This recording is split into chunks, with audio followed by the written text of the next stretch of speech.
Et les violettes sont bleues. Vaut mieux que tu évites les fissures, Bradley. Sinon, t'auras de gros problèmes. Quel gros problème? Y a que toi ici comme gros problème. Sauter sur les fissures, ça ne fait de mal à personne. Fais gaffe, Bradley. Mais oui, bien sûr. Comme s'il allait se passer quelque... Ah! Je t'avais prévenu. Au secours! Je serais ravie de vous aider. Prenez un numéro et attendez votre tour. Prendre un numéro? Ah. Ouais.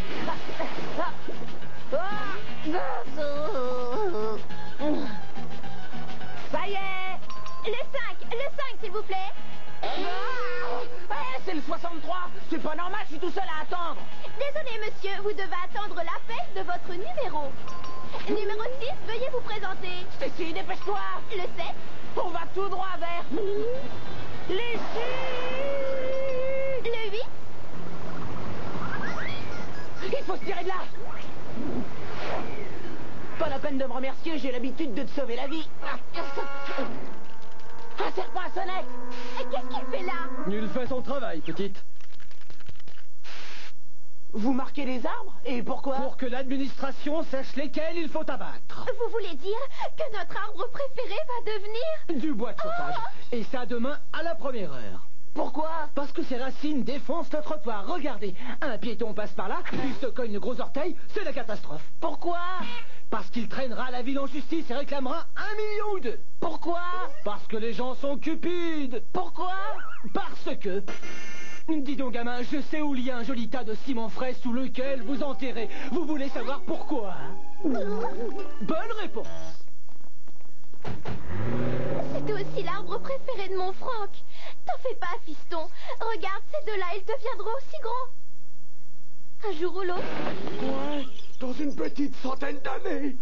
Oh, vieux Franck, n'est plus un âge de faire des galipettes. Toi non plus, d'ailleurs.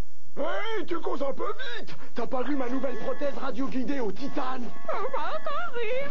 Bon, j'ai juste oublié nos vaisselles en caoutchouc.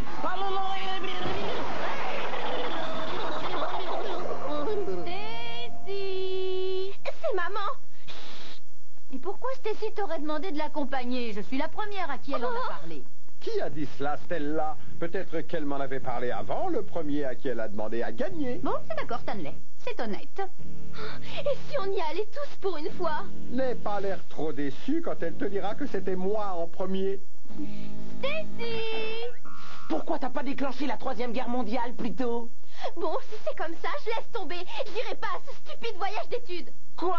Tu veux pas visiter la ferme d'alligators de l'oncle Wally? Et souvenez-vous bien, les enfants, si vous voulez faire mumuse, c'est avec ces petites bestioles qu'il y a là-bas. Ces alligators-là, ils ont l'appétit féroce et les canines bien affûtées. Hey, ça y est, je me suis encore fait avoir. J'ai horreur de choisir entre main et pas. Alors reste planqué ici, Stacy. S'ils te trouvent pas, ils t'obligeront pas à choisir. Ouais. L'ennui, c'est que cet arbre va bientôt être transformé en... Ah oui, en bois de chauffage.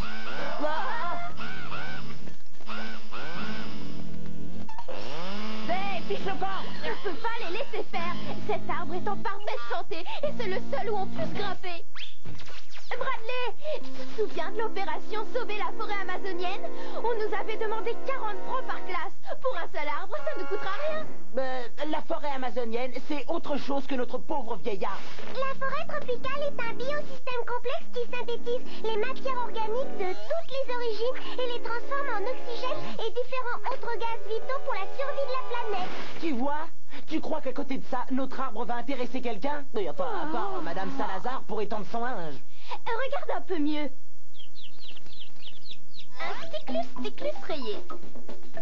Regardez, j'ai découvert un spécimen. Je le nomme crapaud de Bradley et je le classe dans les batraciens baveurs. Vraiment très scientifique, Bradley. Ah! Je t'ai dit qu'il était venimeux et que demain, tu te seras transformé en crapaud géant. Est-ce que je t'ai dit que t'avais une punaise dans le cou?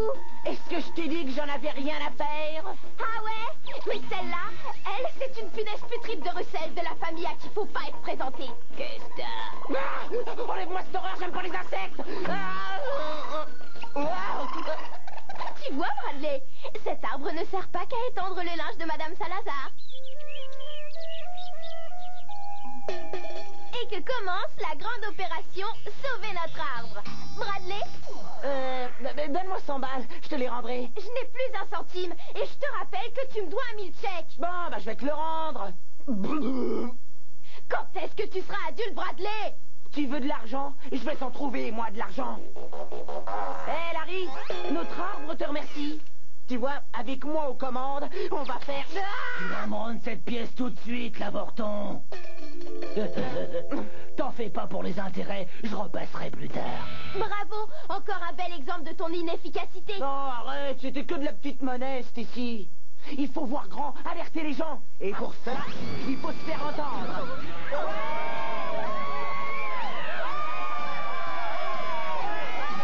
Merci, je vous aime. Et n'oubliez pas, sauvez les arbres. Je disais, combien comptez-vous donner?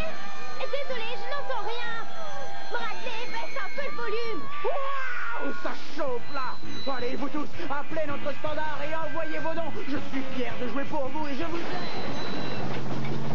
On peut savoir ce que c'était? Une action en faveur de la paix et de la tranquillité. Sauvegarder les arbres, combien voulez-vous donner? Cécile, Non? ton père et moi, nous voulions savoir à qui tu as demandé en premier. Désolé, on m'appelle sur une autre ligne. Hé, sauvez notre arbre. C'est important. T'as récolté quoi? Une bille, 2 jetons de machine à laver et quelques insultes de gens qui se plaignaient que je faisais un petit peu de bruit. Ça y est, je sais. Tu sais quoi? On va passer à la télé. Allô? C'est bien la rédaction du journal télé? On a une immense manifestation du côté de la résidence Latchkey. Sauvez notre arbre! Sauvez notre arbre! Ah, Seigneur, ça tourne à l'émeute. Ils ont fait venir la garde nationale. Ah, des lacrymogènes.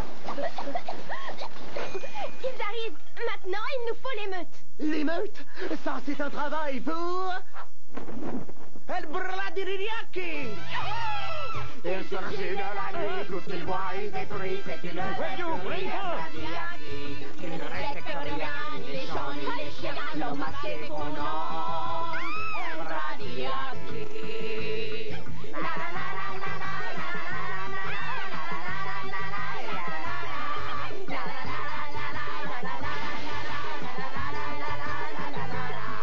C'est l'homme masqué qu'on nomme El Bradiriaki. Ça y est, l'émeute arrive! C'est parti! Ce qui avait commencé par une manifestation pacifique a dégénéré ici, dans le quartier résidentiel de Latchkey. Sauvez notre arbre! Sauvez notre arbre! Nous l'aimons! On ne laissera pas le conseil municipal l'abattre! Quand je vais mettre la main sur cet ombre, je vais lui chauffer son derrière. Vous entendez? C'est à vous qu'elle s'adresse, monsieur le maire. Et je peux vous assurer qu'elle est sérieuse. Bien sûr que je suis en colère. Regardez tous ces gens-là devant ma... Sauvez notre arbre! Je crois que je n'ai jamais encore vu ça de ma vie. Et pourtant, il y a longtemps que je suis là. Sauvez notre arbre! Sauvez notre arbre, on l'aime! Et voilà, vous l'avez compris, si demain cet arbre magnifique devait être abattu, ce serait une perte terrible pour tous les habitants de ce quartier. Et tout spécialement pour cet enfant au cœur brisé. Courage, Stacy. C'était Heather Dawn. Pour une édition spéciale en direct. Oh, bonne nuit. Super, c'est passé à la télé. Et moi, je suis enfermé pour 2 semaines. Oh non, Stacy, ne me dis pas qu'ils vont quand même l'abattre. C'est notre arbre Je tranquille! ne fais que mon boulot, petite. Arbre de Latchkey, classé monument national, en souvenir de la grande émeute des habitants de Latchkey. Offert aux citoyens par le maire McGrath. Souvenez-vous, voter pour McGrath, c'est voter pour un environnement meilleur. On a réussi! Et mon père qui dit qu'on peut rien contre l'autorité. Stacy! En parlant d'autorité, Il faut régler le problème de ce voyage d'études, chérie. À qui en as-tu parlé en premier? À moi, pas vrai? j'ai décidé que... Regarde-moi un peu ça. Stanley, Stella. Eh, mais c'est vous! J'ai gravé ça, on était encore au collège. Tu te rappelles? Oh, comment veux-tu que j'ai oublié ça? J'ai encore la cicatrice, tu sais. Désolée, ma puce. Tu disais donc que tu avais décidé de... Non, Papa, j'ai décidé que ça ne vous tuerait pas de venir tous les deux. Ouais, en souvenir du bon vieux temps. Oh, j'imagine que ce bus est assez grand pour ton père et moi, chérie. Bien sûr. Et j'ai toujours rêvé d'aller chez oncle Wally. Toi, je te dois une fière chandelle.